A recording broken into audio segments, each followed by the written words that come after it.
पुराणों के अनुसार कलियुग केवल एक बुरा समय नहीं है, बल्कि यह समय धर्म और मानव चेतना की एक विशिष्ट अवस्था है, जिसे बहुत स्पष्ट और तकनीकी ढंग से परिभाषित किया गया है। विष्णु पुराण, भागवत पुराण, मार्कंडेय पुराण और लिंग पुराण जैसे ग्रंथ बताते हैं कि 4 युग सत्य, त्रेता, द्वापर और कली वास्तव में चेतना के क्रमिक पतन के चरण हैं, न कि केवल ऐतिहासिक कालखंड। कलियुग की अवधि 4,32,000 वर्षों की मानी गई है और इसका प्रारंभ महाभारत युद्ध के बाद श्री कृष्ण के पृथ्वी से प्रस्थान के साथ हुआ। यह उल्लेख भागवत पुराण 12वां स्कंध में स्पष्ट रूप से मिलता है। इस युग में धर्म अपने 4 पायों में से केवल एक पर टिका रहता है, अर्थात सत्य, तप, दया और शौच। इनमें से केवल एक ही आंशिक रूप से सक्रिय रहता है, जबकि शेष 3 क्षीण हो जाते हैं। पुराण यह भी बताते हैं कि कलियुग में अधर्म का स्वरूप हिंसा तक सीमित नहीं होता, बल्कि यह सूक्ष्म रूप में प्रकट होता है। ज्ञान का दिखावा, धर्म का व्यापार और सत्य का चयनात्मक उपयोग। चेतना के स्तर पर कलियुग को बहिर्मुख चेतना का युग कहा गया है, जहां मानव का ध्यान आत्मा या ब्रह्मा से हटकर इंद्रिय सुख, सत्ता, भौतिक संसाधन और तात्कालिक लाभ पर केंद्रित हो जाता है। भागवत पुराण यह स्पष्ट करता है कि इस युग में मनुष्य का जीवन काल घटेगा, स्मरण शक्ति कम होगी, निर्णय भावनाओं से संचालित होंगे और ज्ञान अनुभव के बजाय मतों पर आधारित होगा।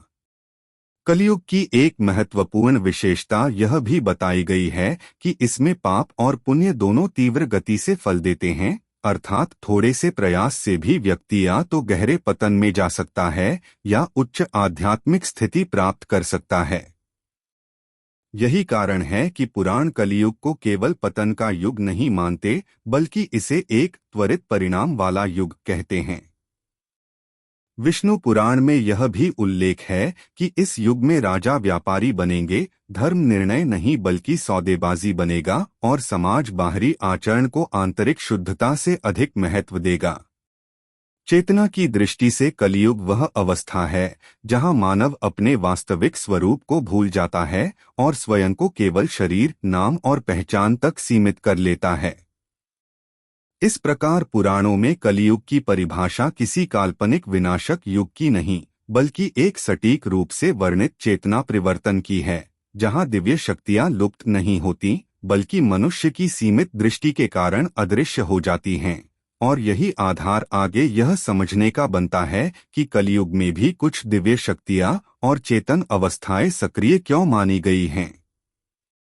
पुराणों में कलियुग को केवल पतन का युग बताने के साथ साथ यह भी स्पष्ट किया गया है कि इस युग में कुछ ऐसे महापुरुष और दिव्य व्यक्तित्व विद्यमान रहते हैं जिन्हें अमर या दीर्घकाल तक जीवित माना गया है, और यह अवधारणा किसी लोक कथा पर नहीं बल्कि स्पष्ट ग्रंथीय प्रमाणों पर आधारित है।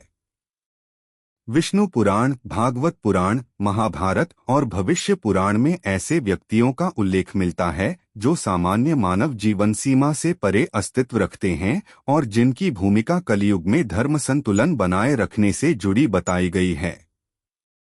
इन्हें सामान्य अर्थों में अमर नहीं कहा गया, बल्कि कल्पांत तक जीवित या दीर्घायु चेतना वाले व्यक्तित्व माना गया है, अर्थात इनका अस्तित्व शरीर से अधिक चेतना और दायित्व से जुड़ा है। मार्कंडेय पुराण में यह उल्लेख मिलता है कि कुछ महर्षि समय की सामान्य गति से बंधे नहीं होते, क्योंकि उन्होंने तप, ब्रह्मज्ञान और संयम के माध्यम से शरीर और काल के प्रभाव को सीमित कर लिया होता है। महाभारत के अनुशासन पर्व और वन पर्व में भी संकेत है कि कुछ वीर और तपस्वी ऐसे हैं जिनका जीवन किसी एक युग तक सीमित नहीं रहता। पुराण बताते हैं कि इन अमर माने गए महापुरुषों का उद्देश्य शासन करना या चमत्कार दिखाना नहीं होता, बल्कि वे साक्षी के रूप में धर्म की रक्षा और ज्ञान की निरंतरता बनाए रखते हैं। भागवत पुराण के अनुसार कलियुग में जब समाज बाहरी आडंबर में उलझ जाता है, तब ये दीर्घजीवी महापुरुष प्रत्यक्ष हस्तक्षेप नहीं करते, बल्कि सीमित और चयनित परिस्थितियों में ही सक्रिय होते हैं। भविष्य पुराण यह भी संकेत देता है कि ये अमर माने गए व्यक्तित्व सामान्य पहचान में नहीं रहते, क्योंकि उनका कार्य प्रसिद्धि नहीं बल्कि संतुलन होता है। पुराणों में अमरत्व को शारीरिक अविनाशिता नहीं बल्कि कर्तव्य से मुक्त न होने वाली चेतना के रूप में परिभाषित किया गया है। इसलिए ऐसे महापुरुष मृत्यु के नियमों से पूर्णतः मुक्त नहीं होते, बल्कि उन्हें तब तक जीवित रहना होता है जब तक उनका निर्धारित दायित्व पूरा न हो जाए। यह भी कहा गया है कि कलियुग में इन व्यक्तियों की उपस्थिति का प्रमाण सामान्य समाज को नहीं मिलता, क्योंकि इस युग की चेतना बाहरी प्रमाण मांगती है, जबकि पुराण आंतरिक योग्यता और दृष्टि पर बल देते हैं। इस प्रकार पुराणिक ग्रंथों में कलियुग के अमर महापुरुषों की अवधारणा कोई रहस्यमय कथा नहीं, बल्कि समय, चेतना और धर्म के संतुलन से जुड़ा एक सुव्यवस्थित सिद्धांत है, जो यह दर्शाता है कि कलियुग में भी कुछ दिव्य और दीर्घजीवी शक्तियां ग्रंथीय प्रमाणों के अनुसार सक्रिय मानी गई हैं।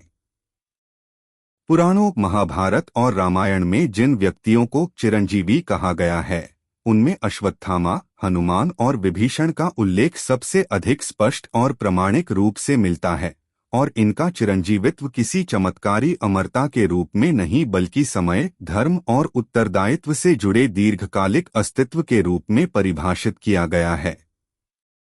महाभारत के सौप्तिक पर्व में अश्वत्थामा के विषय में विस्तार से बताया गया है कि उसे श्री कृष्ण द्वारा दिया गया शाप वस्तुतः मृत्यु से मुक्ति नहीं बल्कि मृत्यु की सामान्य प्रक्रिया से वंचित किया जाना था, जिसमें वह शरीर के साथ जीवित रहता है, रोग, पीड़ा और अकेलेपन को सहते हुए युगों तक भटकता है। ग्रंथ स्पष्ट करते हैं कि अश्वत्थामा को अमरत्व वरदान स्वरूप नहीं मिला, बल्कि यह उसके कर्मों का परिणाम था, जिससे यह सिद्ध होता है कि चिरंजीवी होना कोई श्रेष्ठ स्थिति नहीं बल्कि एक कठोर दायित्व भी हो सकता है। अश्वत्थामा के शरीर पर सदैव रहने वाले घाव, उसकी चेतना पर पड़ा अपराध बोध और उसका समाज से विलग रहना, ये सभी विवरण यह दर्शाते हैं कि उसका अस्तित्व कलियुग तक सीमित नहीं बल्कि धर्म संतुलन के एक जीवित प्रमाण के रूप में है, जो यह स्मरण कराता है कि अधर्म का परिणाम केवल मृत्यु नहीं बल्कि दीर्घकालिक दायित्व भी हो सकता है।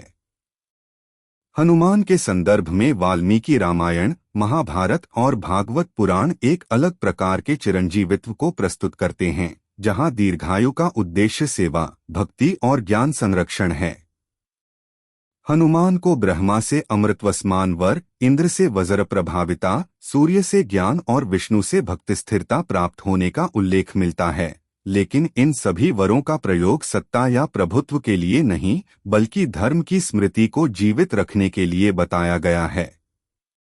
पुराण यह संकेत देते हैं कि हनुमान कलियुग में भी सक्रिय हैं, पर उनकी सक्रियता दृश्य चमत्कारों के रूप में नहीं बल्कि साधना, मंत्र परंपरा और राम कथा की चेतना के रूप में प्रकट होती है, जिससे यह स्पष्ट होता है कि उनका चिरंजीवित्व भौतिक उपस्थिति से अधिक सांस्कृतिक और आध्यात्मिक निरंतरता से जुड़ा है। विभीषण के संदर्भ में रामायण और पद्म पुराण बताते हैं कि श्री राम ने उन्हें दीर्घायु का वरदान इसलिए दिया क्योंकि वे धर्मयुक्त शासन, नीति और विवेक के प्रतिनिधि थे, और उनका जीवित रहना सत्ता संतुलन के लिए आवश्यक था। विभीषण का चिरंजीवित्व किसी युद्ध या शक्ति प्रदर्शन से नहीं जुड़ा, बल्कि प्रशासन, नीति और धर्म के सिद्धांतों के संरक्षण से जुड़ा हुआ है, जो यह दर्शाता है कि पुराणों में चिरंजीवी केवल योद्धा या तपस्वी नहीं होते, बल्कि नीति और विवेक के वाहक भी हो सकते हैं। इन तीनों उदाहरणों में एक गहरी समानता यह है कि चिरंजीवित्व को कहीं भी पूर्ण अमरता या मृत्यु पर विजय नहीं कहा गया है, बल्कि इसे नियत उद्देश्य पूर्ण होने तक काल के अधीन न होना बताया गया है। पुराण बार बार यह संकेत देते हैं कि ये चिरंजीवी कलियुग में सामान्य मानव समाज के बीच प्रकट नहीं होते, क्योंकि इस युग की चेतना प्रमाण और प्रदर्शन मांगती है, जबकि चिरंजीवी अस्तित्व सूक्ष्म, सीमित और चयनित होता है।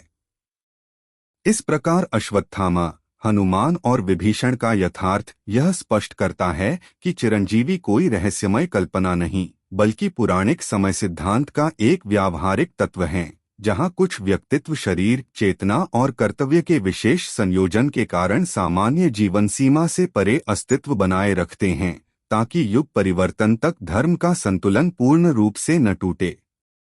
पुराणों में यह धारणा स्पष्ट रूप से मिलती है कि देवताओं का स्वर्ग गमन या अदृश्य हो जाना पृथ्वी से उनके पूर्णतः लुप्त होने का संकेत नहीं है, बल्कि यह मानव चेतना की पहुंच से बाहर हो जाने की अवस्था को दर्शाता है, और इसी आधार पर देवता नहीं गए का सिद्धांत विकसित होता है।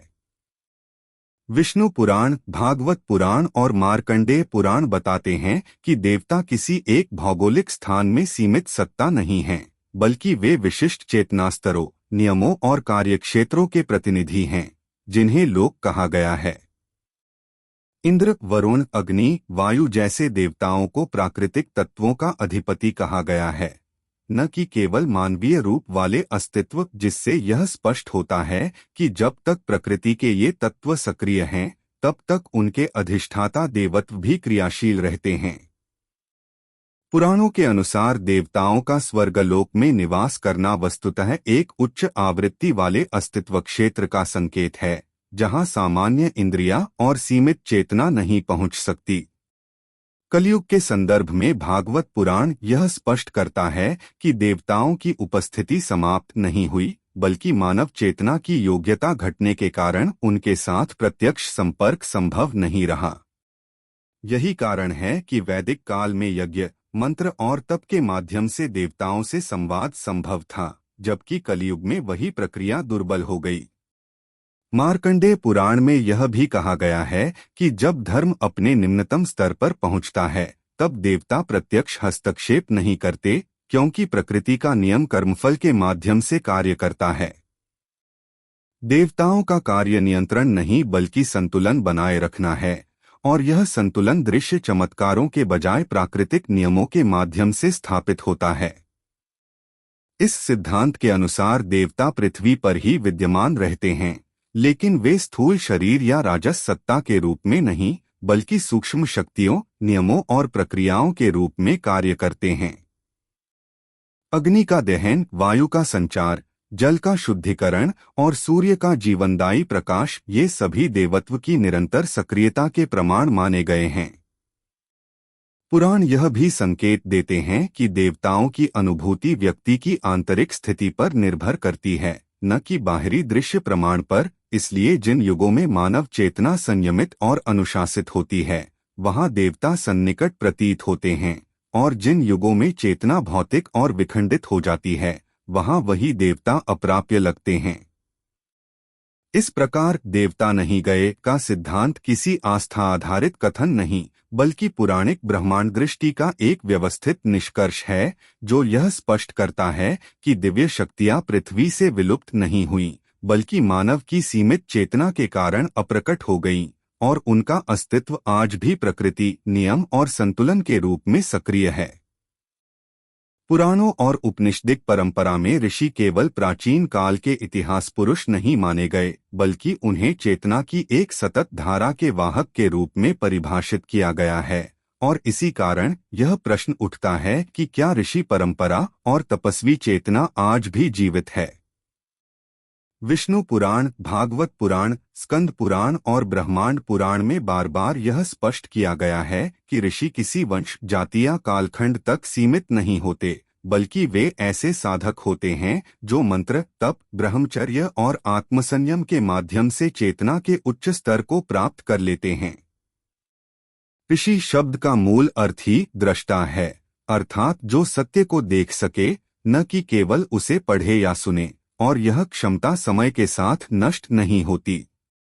पुराण बताते हैं कि प्रत्येक युग में ऋषि उत्पन्न होते हैं, लेकिन उनकी पहचान बाहरी उपलब्धियों या सामाजिक प्रभाव से नहीं होती, बल्कि उनके भीतर स्थिर चेतना, दीर्घ तप और अहंकार रहित दृष्टि से होती है। कलयुग के संदर्भ में भागवत पुराण यह संकेत देता है कि तप और साधना का स्वरूप बदल जाता है। लंबे यज्ञों और कठोर वनों की तपस्या के स्थान पर आंतरिक संयम, मौन, ध्यान और नामस्मरण को प्रमुख माना गया है। इसका अर्थ यह नहीं कि तपस्वी लुप्त हो गए, बल्कि यह कि उनकी साधना दृश्य प्रदर्शन से हटकर सूक्ष्म और गुप्त हो गई है। स्कंद पुराण में उल्लेख मिलता है कि कलयुग के सच्चे साधक प्रायः अज्ञात रहते हैं, क्योंकि इस युग में प्रसिद्धि साधना को क्षीण करती है। यह भी कहा गया है कि ऐसे तपस्वी समाज से पूर्णतः कटे नहीं होते, बल्कि सामान्य जन के बीच रहकर भी चेतना के उच्च स्तर को बनाए रखते हैं। उपनिषदिक दृष्टि से अमरत्व या दीर्घायु शरीर की स्थिरता नहीं, बल्कि आत्मा की जागरूकता से जुड़ी होती है। इसलिए कई ऋषियों का अस्तित्व भौतिक प्रमाणों में नहीं, बल्कि ज्ञान परंपरा, मंत्र प्रवाह और साधना पद्धतियों में जीवित रहता है। नारद, मार्कंडेय और पराशर जैसे ऋषियों का उल्लेख यह संकेत देता है कि कुछ चेतन अस्तित्व समय की सामान्य सीमाओं से परे रहते हैं, क्योंकि उनका कार्य युगों के बीच ज्ञान संक्रमण होता है। पुराण यह भी स्पष्ट करते हैं कि कलयुग में ऋषियों की संख्या कम प्रतीत होती है, क्योंकि समाज की चेतना बाहरी उपलब्धियों को महत्व देती है, जबकि ऋषि चेतना आंतरिक रूप से विकसित होती है और बिना उद्घोष के कार्य करती है। इस प्रकार ऋषि परंपरा का जीवित होना किसी दृश्य प्रमाण पर निर्भर नहीं, बल्कि इस तथ्य पर आधारित है कि जब तक साधना, संयम और आत्मानुशासन संभव हैं, तब तक तपस्वी चेतना भी संभव है। और पुराणों के अनुसार कलयुग में भी ऐसे साधक विद्यमान हैं, भले ही वे इतिहास या जनमानस की दृष्टि से अदृश्य क्यों न हों। पुराणों, तंत्र ग्रंथों और योग परंपरा के प्रामाणिक स्रोतों में यह स्पष्ट संकेत मिलता है कि कलयुग में भी सिद्ध योगी और नाथ परंपरा समाप्त नहीं हुई, बल्कि उसका स्वरूप अधिक गूढ़, सीमित और साधना केंद्रित हो गया है। मत्स्य पुराण, स्कंद पुराण और शिव पुराण में योग सिद्धियों को किसी चमत्कारिक शक्ति के रूप में नहीं, बल्कि शरीर, प्राण और चेतना पर पूर्ण नियंत्रण की अवस्था के रूप में परिभाषित किया गया है, और इसी आधार पर सिद्ध शब्द का प्रयोग किया गया है। नाथ परंपरा, जिसका मूल आदिनाथ शिव को माना जाता है, योग को केवल ध्यान या आसन तक सीमित नहीं रखती, बल्कि उसे एक वैज्ञानिक अनुशासन के रूप में प्रस्तुत करती है, जहां शरीर को साधन और चेतना को लक्ष्य माना गया है। गोरखनाथ, मत्स्येंद्रनाथ और उनके अनुयायियों के संदर्भ यह संकेत देते हैं कि यह परंपरा युग विशेष में नहीं बंधी, बल्कि युगों के परिवर्तन के साथ स्वयं को ढालती रही। पुराणों में यह उल्लेख मिलता है कि कलयुग में योगी वनों या पर्वतों तक सीमित नहीं रहते, बल्कि सामान्य समाज के बीच रहते हुए भी अपनी साधना को गुप्त रखते हैं, क्योंकि इस युग में शक्ति का प्रदर्शन साधना के क्षय का कारण बनता है। नाथ ग्रंथों में कहा गया है कि सिद्ध योगी अपनी उपलब्धियों को प्रकाशित नहीं करते, क्योंकि उनका लक्ष्य अनुयायी बनाना नहीं, बल्कि चेतना की रक्षा करना होता है। हठ योग, कुंडलिनी जागरण, प्राणायाम और नाड़ी तंत्र का विस्तृत वर्णन यह दर्शाता है कि नाथ परंपरा ने शरीर को क्षणभंगुर मानकर त्यागने के बजाय उसे दीर्घकाल तक स्थिर रखने का विज्ञान विकसित किया, जिसे आयुवृद्धि और रोग नियंत्रण से जोड़ा गया है। यही कारण है कि पुराण और योग ग्रंथ कुछ योगियों को दीर्घायु बताते हैं, परंतु उन्हें अमर नहीं कहते। कलयुग के संदर्भ में स्कंद पुराण यह भी संकेत देता है कि सिद्ध योगियों की पहचान बाहरी वेश, चिन्ह या प्रचार से नहीं होती, बल्कि उनकी उपस्थिति उनके प्रभाव से जानी जाती है। जहां वे होते हैं, वहां संतुलन, अनुशासन और मौन की ऊर्जा विद्यमान रहती है। नाथ परंपरा का एक महत्वपूर्ण सिद्धांत यह भी है कि कलयुग में ज्ञान का संरक्षण शब्दों से नहीं, बल्कि अनुभव से किया जाएगा। इसलिए कई सिद्ध योगी ग्रंथ रचना के बजाय मौखिक परंपरा या सीमित शिष्य प्रणाली को प्राथमिकता देते हैं। इस प्रकार पुराणिक और योगिक दृष्टि से कलियुग में सिद्ध योगी और नाथ परंपरा का अस्तित्व किसी रहस्यमय कथा का विषय नहीं, बल्कि एक सतत साधना परंपरा का प्रमाण है, जो दृश्य प्रसिद्धि से दूर रहकर शरीर, प्राण और चेतना के संतुलन के माध्यम से युगों तक सक्रिय मानी गई है। पुराणों में ब्रह्मांड की संरचना को केवल पृथ्वी और स्वर्ग तक सीमित नहीं रखा गया, बल्कि इसे बहुस्तरीय अस्तित्व तंत्र के रूप में प्रस्तुत किया गया है, जहां पाताल, विभिन्न लोक और आयाम मानव चेतना से परे लेकिन ब्रह्मांडीय व्यवस्था का अभिन्न हिस्सा माने गए हैं। विष्णु पुराण, भागवत पुराण, वायु पुराण और ब्रह्मांड पुराण में 14 लोकों की स्पष्ट व्यवस्था दी गई है, जिनमें 7 ऊर्ध्व लोक और 7 अधोलोक सम्मिलित हैं, और इनका वर्णन किसी कल्पनात्मक नरकस्वर्ग के रूप में नहीं बल्कि विशिष्ट अस्तित्व स्तरों के रूप में किया गया है।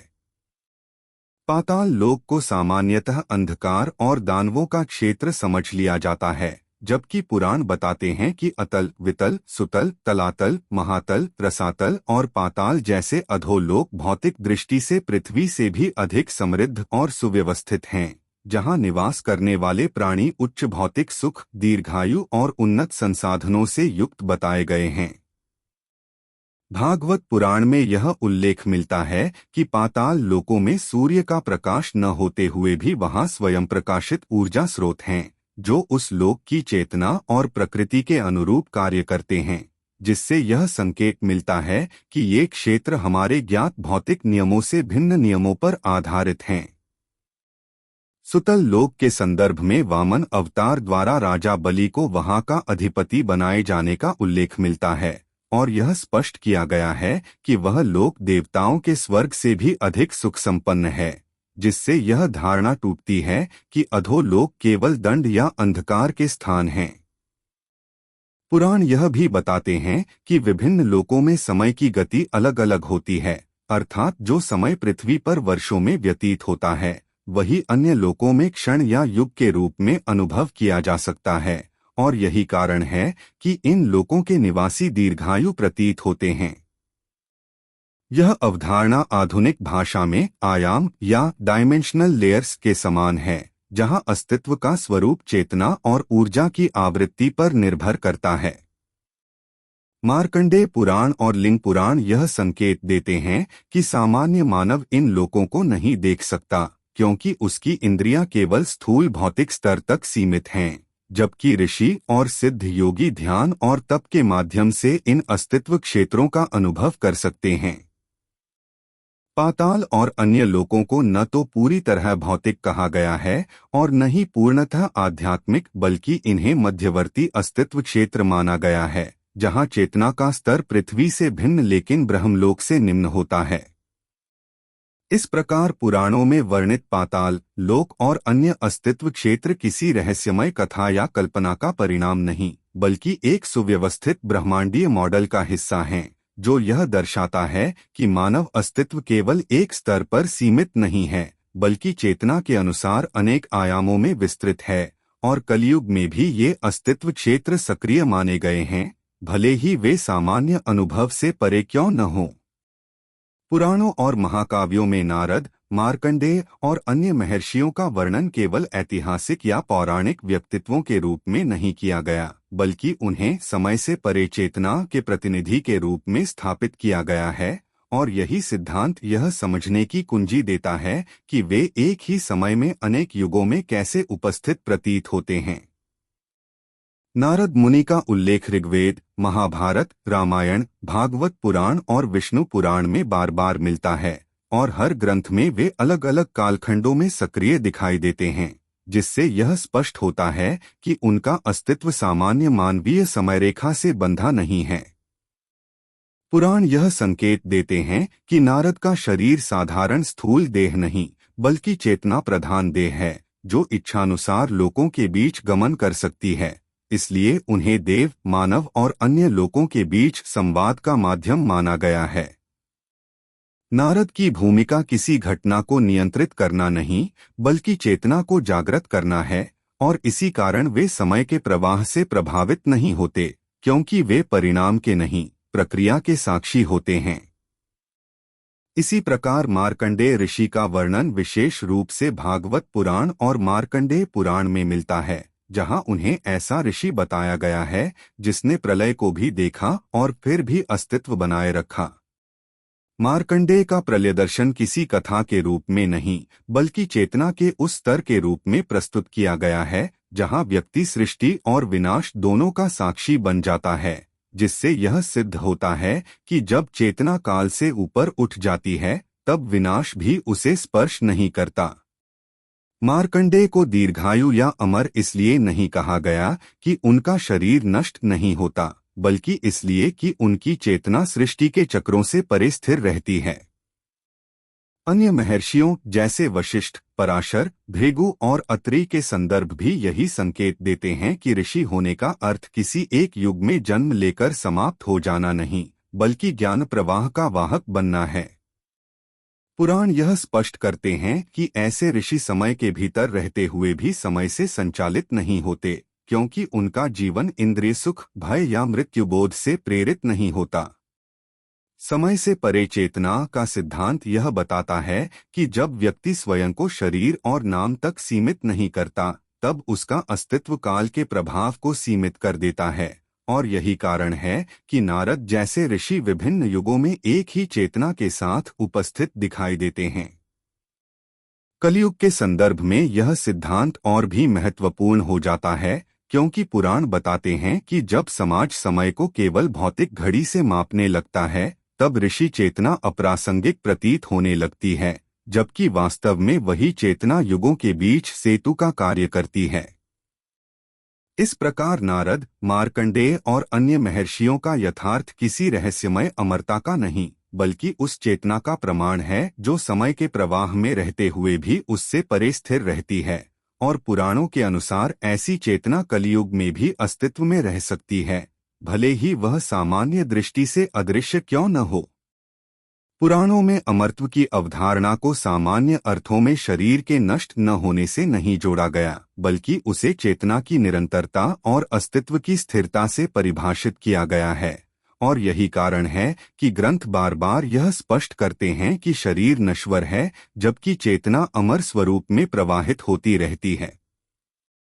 विष्णु पुराण, भागवत पुराण, मार्कंडेय पुराण और उपनिषदिक विचारधारा यह बताती है कि जो व्यक्ति स्वयं को देह, नाम और सामाजिक पहचान तक सीमित कर लेता है, वह काल के अधीन हो जाता है, जबकि जो अपनी चेतना को आत्मा, ब्रह्मा या साक्षी भाव से जोड़ लेता है, वह समय की सामान्य सीमा से ऊपर उठ जाता है।